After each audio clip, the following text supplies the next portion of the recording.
আপনাদের যদি মন চায় আপনারা ইফতারি করেন, এই লন।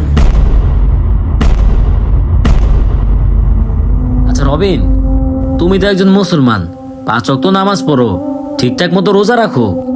আর হ্যাঁ, আমরা তো হযরত মুহাম্মদ সাল্লাল্লাহু আলাইহি ইসলামের উম্মত।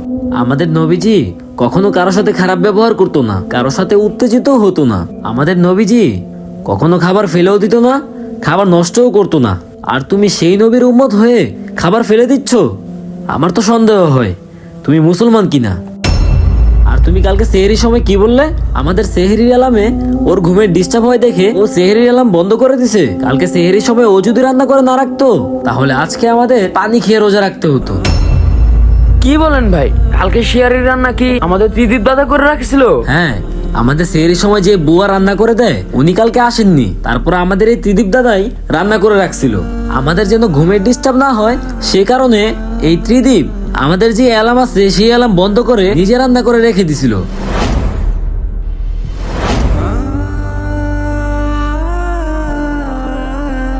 আসলে দাদা, আমি আপনার সাথে অনেক খারাপ ব্যবহার করছি, আমাকে মাফ করে দিবেন।